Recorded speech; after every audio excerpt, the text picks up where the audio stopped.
Hello दोस्तों, मैं भवर सिंह और आप सभी का मेरे सुर तरंग चैनल पर स्वागत है। दोस्तों, हमारे यहाँ एक से एक बड़े पराक्रमी और वीर योद्धा हुए जिनका इतिहास में स्वर्ण अक्षरों में नाम लिखा हुआ है। लेकिन दोस्तों, इतने ही हमारे यहाँ महान साहित्यकार हुए हैं, लेखक हुए हैं, कलमकार हुए हैं और मूर्धन्य कवि हुए हैं जिन्होंने बड़े बड़े महाकाव्य लिखे, बड़े बड़े ग्रंथ लिखे, बहुत सारे उपन्यास लिखे जिनको दुनिया भर में पढ़ा जाता है, जिनको सुना जाता है, जिनके ज्ञान से लाभान्वित होकर के बहुत सौ ने अपनी ऊंचाइयां प्राप्त की और बड़े बड़े पुरस्कार हासिल किए। तो दोस्तों, ऐसे महान कवि जो हुए हैं जिन्होंने अपने कलम की स्वाभिमान की खातिर अपने प्राणों का भी बलिदान दे दिया। जैसे एक देश के लिए एक जवान शहीद होता है, ठीक उसी प्रकार से अपनी कलम के लिए, अपनी कविता के लिए, अपने स्वाभिमान की रक्षा करने के लिए ऐसे भी कवि हुए जिन्होंने दरबारों के गुणगान नहीं किए, यदि सही था वही बताया और ये कहा कि मैं तो देखो जड़ी बाको और रति फेर नहीं राखो, कुछ भी हुआ लेकिन सत्य से पीछे नहीं हटे। तो दोस्तों, आज मैं एक ऐसे ही महान कवि के बारे में वर्णन करने जा रहा हूं जो अकबर के दरबार के 9 रत्नों में से शामिल था, जिनके बारे में आप और हम खूब पढ़ते हैं, सुनते हैं, जिनके लिखे हुए नीति और भक्ति के दोहे। उस महान कवि का नाम था कवि गंग। तो दोस्तों, ऐसे भक्ति और नीति संबंधी दोहे लिखने वाले जो अकबर के 9 रत्नों में शामिल थे, आखिर क्या ऐसा कसूर हुआ कि उनको हाथी के पैरों के नीचे बड़े दरबार में कुचलवा दिया गया। तब भी वो विचलित नहीं हुए, वो भी मैं आपको आगे बताऊंगा, आप पूरा वीडियो देखें, जुड़े रहें। तब भी विचलित नहीं हुए, तब भी उन्होंने अपनी काव्य प्रतिभा का परिचय दिया। लेकिन इस क्रूर निर्दयी अकबर को तब भी दया नहीं आई, तरस नहीं आया और आखिरकार उनके प्राण लेकर के उसको शांति मिली। तो दोस्तों, ऐसे महान कवि जिनका जन्म उत्तर प्रदेश के इटावा के इकनौर गांव में हुआ था 1538 में। उनका मूल नाम गंगाधर था, जो ब्राह्मण कुल में जन्म उनका हुआ था। बचपन से बड़े प्रतिभाशाली थे और अपने काव्य के बलबूते पर उन्होंने ऊंचाइयां प्राप्त की और एक वक्त वो आया कि अकबर के दरबार में उनको जगह मिली और फिर वहां पर भी अपने प्रतिभा का लोहा मनवाते हुए वो 9 रत्नों में अकबर ने उनको शामिल किया और उनका सभी सम्मान करते थे। यहां तक कि उस जमाने में अकबर के दरबार में 9 रत्नों में शामिल टोडरमल, सवाई मानसिंह, रहीम खान खाना और राजा बीरबल के भी कवि गंग बहुत प्रिय थे। अर्थात उनको सभी बहुत दरबार में प्रेम करते थे। अकबर भी उनसे बहुत रखता था। लेकिन किसी बात को कहें, राजा रे हौन वे तो कौन नहीं और कौन नहीं वे तो हौन वे।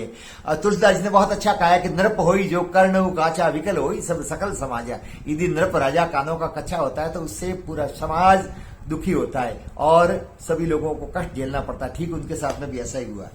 तो वो दोस्तों आपको पूरा वर्णन में बताऊंगा।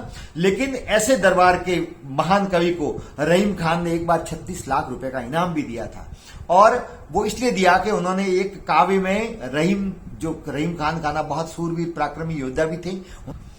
तब उनके लिए एक दोहा कहा था कि सीखे कहा नवाब जू ऐसी देनी देन और ज्यो ज्यो कर ऊंचे करे त्यों त्यों नीचे नैन।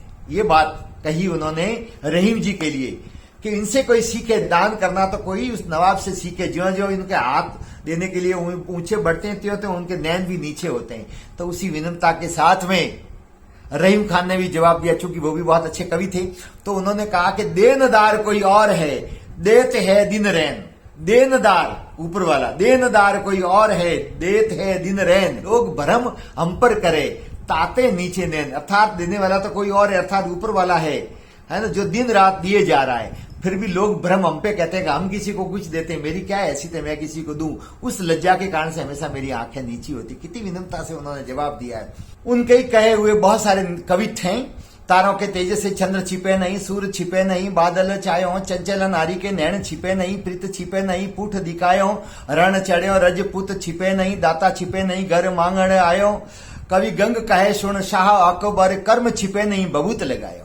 और उन्होंने एक और जगह बहुत सुंदर कहा है कि रेलू की बीते कुठौड़ की बैठक और जंजाल में ना धसिए और बाल से आड़ बड़ों से विरोध कुलक्षण नारी से ना हसीए।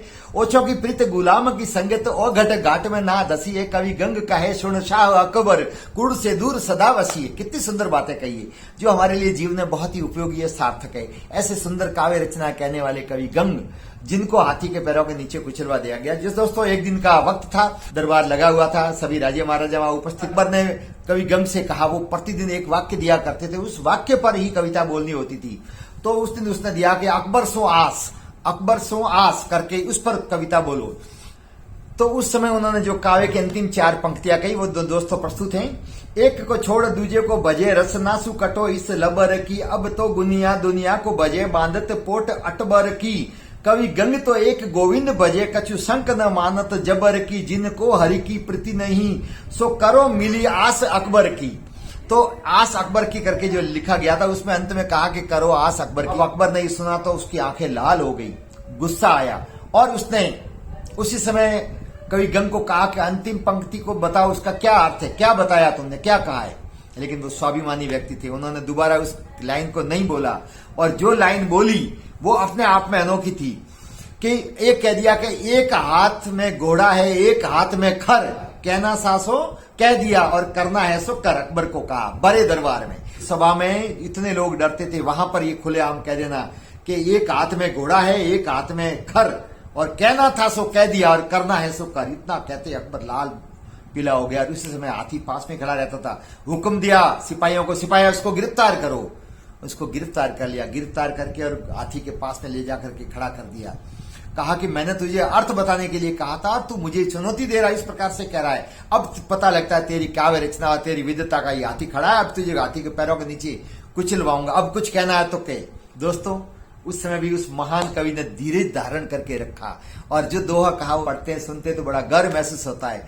तब कहा कि सब देवन को दरबार लगियो, तहा पिंगल छंद बना के बतायो, काहू से अर्थ कयो न गयो, तब नारद एक प्रसंग चलायो, मर्तु लोग में नर एक गुणी, कवि गंग को नाम सभा में सुनायो, कृपा भई परमेश्वर की, तब गंग को लेन गणेश पठायो। अर्थात किस आसमान में, स्वर्ग लोक में सभी देवताओं का दरबार लगा हुआ है, वहां पर एक किसी ने पिंगल का दोहा सुनाया, उस पिंगल के दोहे का किसी से अर्थ समझ में नहीं आ रहा था, बताया नहीं जा रहा था। तो सभी विचार करने लगे कि इस पिंगल दोहे का अर्थ कौन बताएगा। तो नारद मुनि ने कहा कि मृत्यु लोक में एक कवि गंग नाम का व्यक्ति है, बहुत ही विद्वान है, यदि वो यहाँ आ जाए तो वो उसका अर्थ बता सकता है। तो भगवान विष्णु ने उसी समय हुक्म दिया गणेश जी को कि गणेश जी जाओ ससमान उस कवि गंग को लेकर के आओ। गणेश जी हाथी के रूप में मुझे लेने के लिए आया और ये मूर्ख जिसको तू हाथी कह रहा है, ये हाथी नहीं है, ये गणेश जी है और ये मुझे वहां से भगवान द्वारा भेजे हुए लेने के लिए आए। इतना कोई कह सकता क्या? और जब हाथी के पैरों के नीचे उनको हाथ पैर बांध करके लिटा दिया और तब उन्होंने भरे दरबार में एक और दोहा कहा जो भी दुनिया में, कभी न बढ़वा रण चढ़े, कभी न बढ़वा रण चढ़े, कभी न बाजे बम्ब, सकल सभा प्रणाम करी विदा होत कवि गंग, सकल सभा प्रणाम करी विदा होत कवि गंग। और ये कह करके और आंखें बंद कर ली और देखते ही देखते हाथी के पैरों के नीचे उनको कुचलवा दिया गया। महान कवि इस दुनिया से चले गए, लेकिन वो आज चले गए, उनकी काव्य रचना अमर है। कवि कभी नहीं मरता है, क्योंकि आसान नहीं है कविता लिखना, पूछो इन फनकारों से। और ये सब लोहा काट रहे हैं कागज की तलवारों से। वैसे कविता लिखना आसान नहीं, और जो जिन्होंने लिख दिया वो आज इस दुनिया से चले गए, लेकिन वो अमर है, उनकी काव्य रचना अलग अमर है। हम आज इन पोथियों को पढ़ते हैं, उनका द्वारा लिखी हुई पुस्तकों को पढ़ते हैं तो बहुत हमें ज्ञान प्राप्त होता है, हमें नीति, भक्ति, साहित्य, संगीत संबंधी बहुत सारी जानकारी प्राप्त होती है। तो दोस्तों ऐसे महान कवि के बारे में आज मैंने आपको ये उनकी संक्षिप्त जीवन परिचय प्रस्तुत किया। दोस्तों आपको वीडियो कैसा लगा? वीडियो को अच्छा लगा हो लाइक करें, शेयर जरूर करें, कमेंट्स करें, और चैनल को यदि आपने अब तक सब्सक्राइब नहीं किया है तो करके आप बेल दबा करके चैनल को सब्सक्राइब करें, ताकि बहुत सारे वीडियो जो मेरे द्वारा अपलोड किए जाते हैं वो सीधे आप तक पहुंचे। आप सबका बहुत बहुत धन्यवाद। जय हिंद।